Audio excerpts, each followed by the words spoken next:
Arsenal has got ahead to beat AC Milan in the Dubai Super Cup. Last game they played down in Dubai today by 2-1. Good super goal scored by Odeegard, and the other one that was scored by Reece Nelson that had a little bit of deflection, but obviously Arsenal went ahead to win that game of football. Welcome to Rokani Media Football. How are you guys? And where you're watching us from, smash the like button, comment and share. And if you're watching us for the very first time, endeavor to subscribe to this channel so as not to miss out on stories that we do upload in here on a daily. Now today, it has been a very good game for Arsenal. They started with Carl Hayne in goal, Cedric Soares as right back, Tierney left back. Then they had Magalhaes Gabriel on the left side of the central defense, Rob Holding on the right side of the central defense. Then Sambi Lokonga, Thomas Partey, and Martin Odeegard played in the midfield three.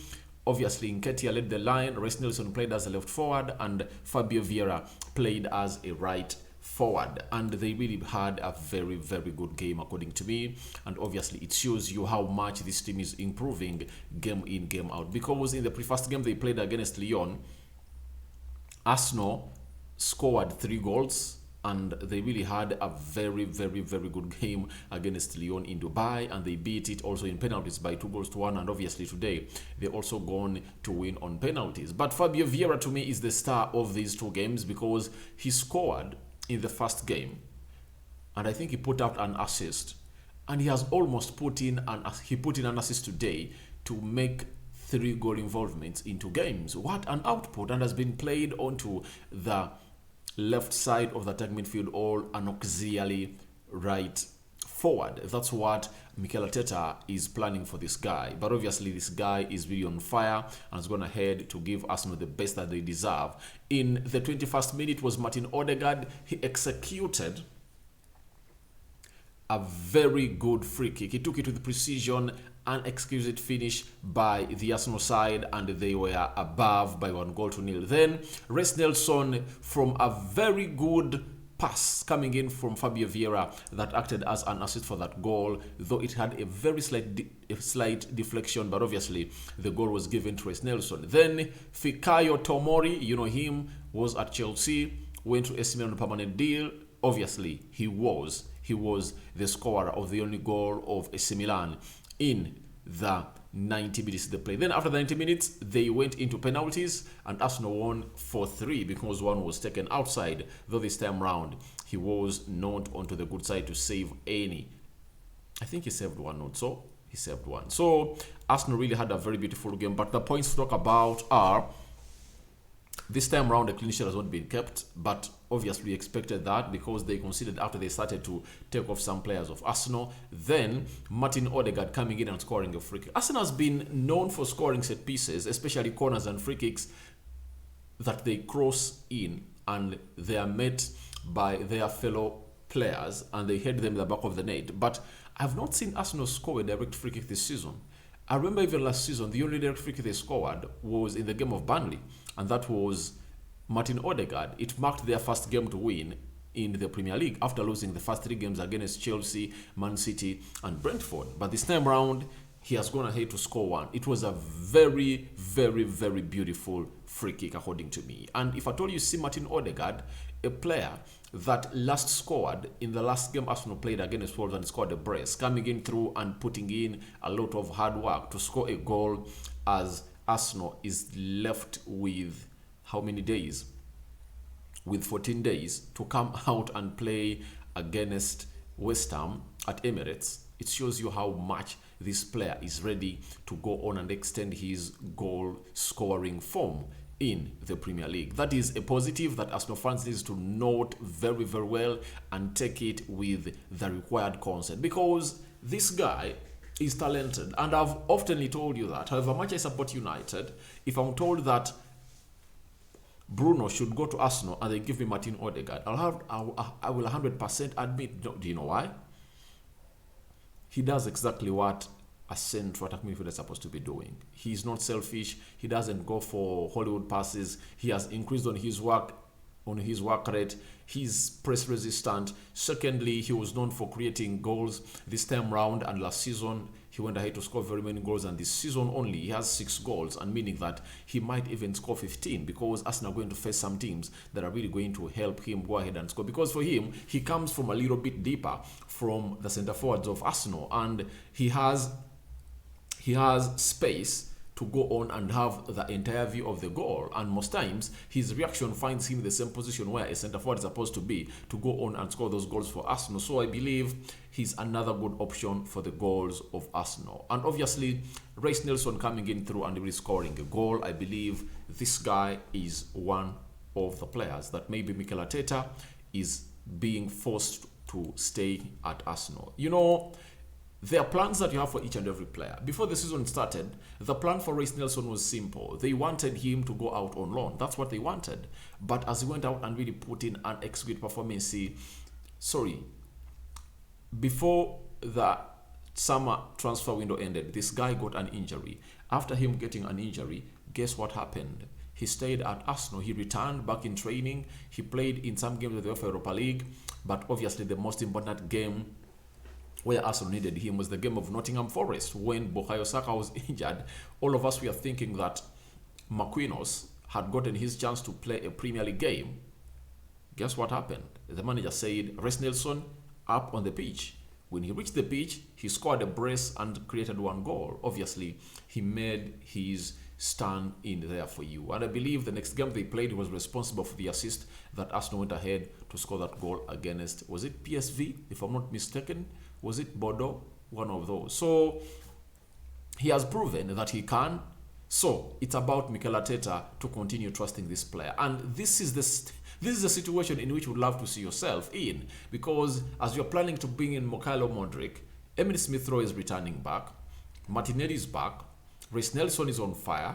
Now, what are you going to use these players for? But the beauty of Reiss Nelson is he can play off the right attacking side of the midfield where Fabio Vieira has been playing. But when you look at Fabio Vieira in the previous 2 games, it looks like the manager is preparing him to start to compete with the Bukayo Saka in that position, because in the midfield looks like he is really having loads of problems. And that has given me something that Mikel Arteta already has a plan for Mykhailo Mudryk. Looks like he wants to get Bukayo Saka to compete with Fabio Vieira as right attacking midfielders. Then Mykhailo Mudryk and Martinelli to compete for the left attacking side of the midfield.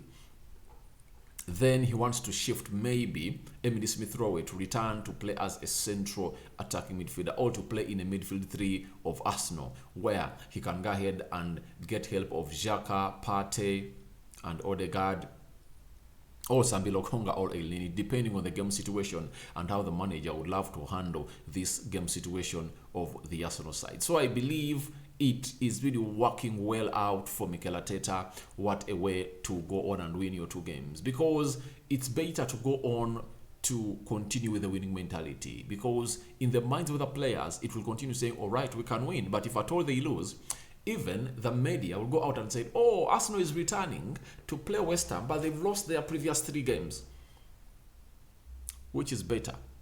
Returning when they've lost or returning when they are winning? I believe returning when they are winning is the best, because they are maintaining momentum for the tournament of the Premier League that they mostly want. And that's why they're really hunting in for another centre forward to come in and get the job done at Arsenal. So today I've exactly seen the masterclass of Odeegard. He is really great. And one thing that Arsenal fans should applaud Mikel Arteta about, I've never seen Odeegard run on the field of play like he is doing this season.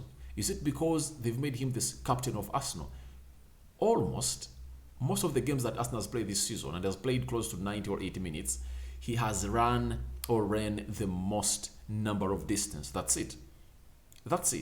He has ran the most number of distance. That is Odeegard. So it shows you how Mikel Arteta is going to have to improve the mentality of these players, because mentality is really mentality and attitude are the most important things that really bring out a player to his fullest. Because if at all your mentality is really poor, then you can't come out and do the needful to compete with the people you are supposed to be competing with in the game of football, however skillful you are. Because Odeegard was at Madrid, but he had lost hope.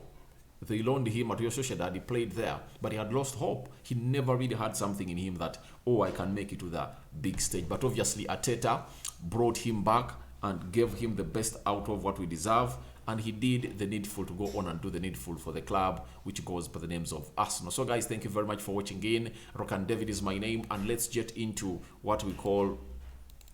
Let's get into what we call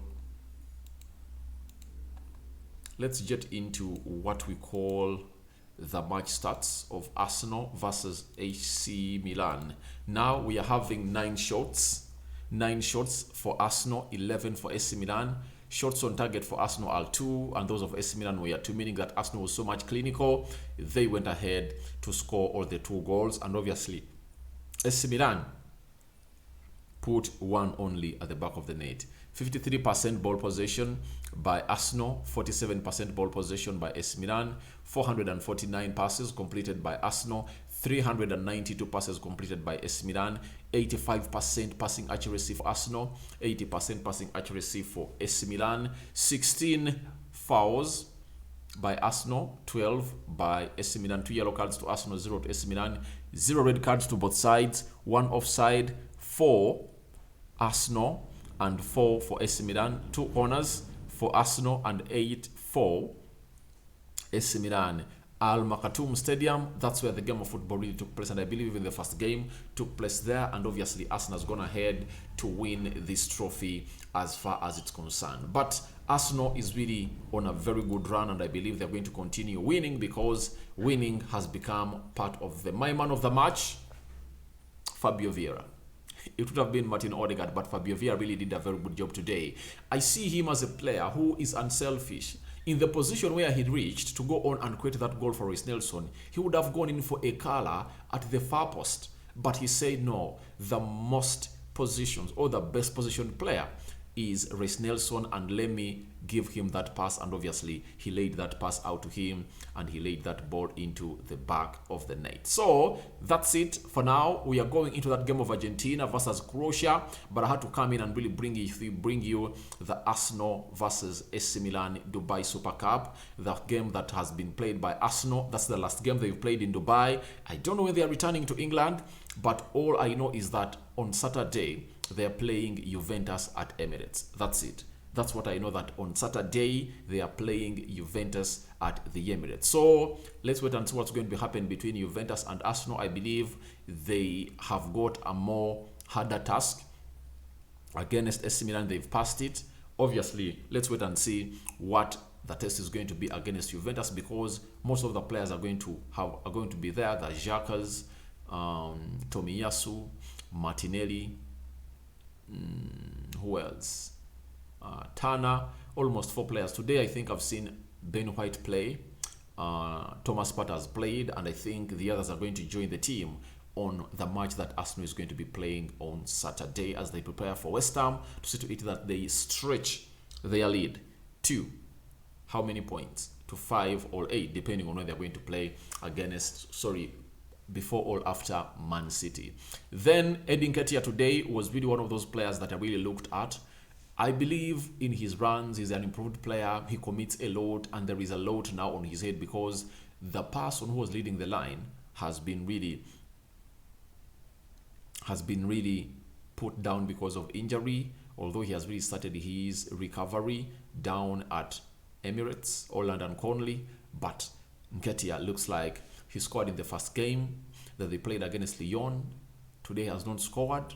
But remember, before they flew to Dubai, his first scored in the game of Watford. That game ended 4-2 in favor of Watford. It shows you that previous 3 games, Nketiah scored 2 goals. What a way to come out here and really put your name in the fray. And if at all you can go out and really transfer the same form that he has been having in the Premier League, to transfer the form that he has been having in this pre-World Cup season tournament in Dubai, and he mirrors it into the Premier League, I think he will even make more Arsenal fans believe that they shouldn't sign another striker. And if at all I'm Eddie Nketiah, I go in the game of West Ham, I score a goal. I go in the game of Brighton, I score. The game of Newcastle, I score. Because this is his chance to show to it that I can go ahead and really lead the line without Gabriel Jesus as we wait for other players to come in through and join us if at all you have to make a signing. Because even if at all he scores, even if they bring in a signing, it's not going to be something that is tailor-made and already agreed on that obviously Nketiah has failed. Nketiah will be given his chance. That's it. So thank you guys for watching. Rokani David is my name. I sign out for now. See you later. May the Lord bless you abundantly. I'm out for now. Bye-bye.